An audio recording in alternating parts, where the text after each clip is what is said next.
اقتباس کی تشریح سبق نمبر ہے 4 آرام و سکون، اس کی تشریح کرتے ہیں۔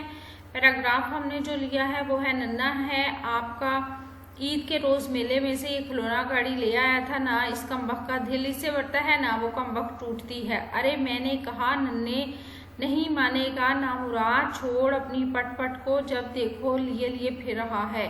صاحبزادے کا دل کسی طرح پر ہونے ہی میں نہیں آتا، چولہے میں جھونک دوں گی اس کمبخت کو، اتنا خیال بھی نہیں آتا ابا بیمار پڑے ہیں۔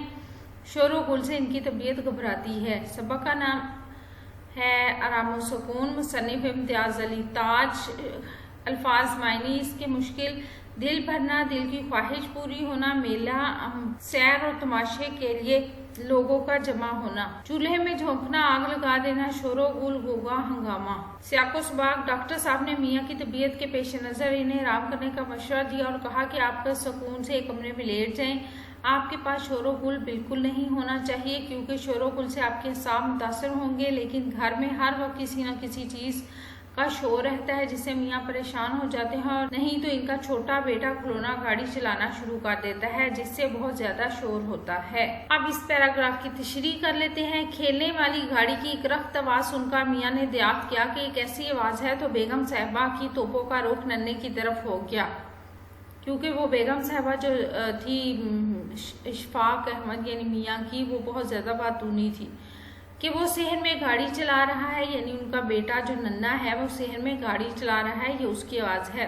وہ وضاحت کرتی ہے، بس اتنا جملہ بھی کافی ہوتا، لیکن وہ کیونکہ باتونی ہے اس لیے اس نے آگے کی پوری تفصیل بھی بتائی کہ عید کے موقع پر لگنے والے میلے سے خرید کر لایا تھا۔ شہروں کی جو زندگی ہوتی ہے وہاں تو کسی بھی تہوار پر میلے لگنا اب ممکن نہیں ہے، لیکن جو قصبہ ہوتا ہے یا دیہات ہے اس میں اب بھی یہ روایت تھوڑی بہت ہے، لیکن زیادہ تر وہ ختم ہوتی جا رہی ہے۔ بہرحال ایک جو زمانہ تھا اس وقت جب عید کے موقع پر عارضی بازار لگا کرتے تھے، اس طرح میلے وغیرہ جھولے لگتے تھے، بازار کی اور چیزیں ہوتی تھی، بچوں کی دلچسپی کی کئی چیزیں وہاں موجود ہوتی تھی۔ ننا بھی عید کے موقع پر گاڑی لے آیا۔ بیگم صاحبہ اس کی آواز سن کر گاڑی کے ساتھ ساتھ ننے کو بھی کوسنے لگتی ہیں۔ یہ گاڑی اتنی مضبوط ہے کہ ٹوٹتی ہی نہیں، یہ وضاحت کر رہی ہیں بیگم صاحبہ۔ دوسری طرف بچے عام طور پر پرانے کھلونے پھینک دیتے ہیں، لیکن ننے کی یہ کھلونا گاڑی نہ تو ٹوٹتی ہے نہ اس کا جی بھرتا ہے۔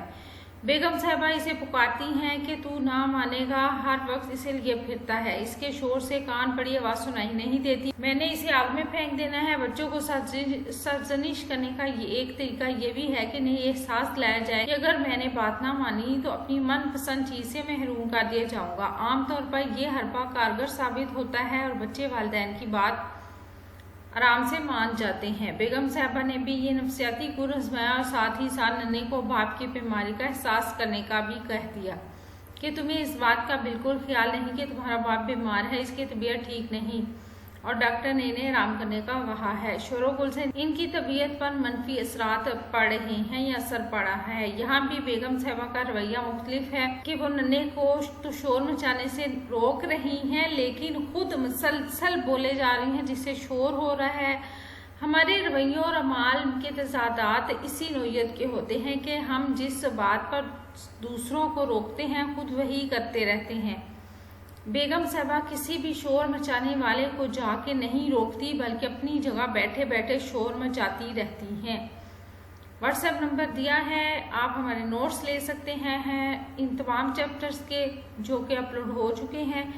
پیمنٹ میتھڈ بھی دیا گیا ہے، ہماری ٹیم سے رابطہ کریں اور نوٹس حاصل کریں۔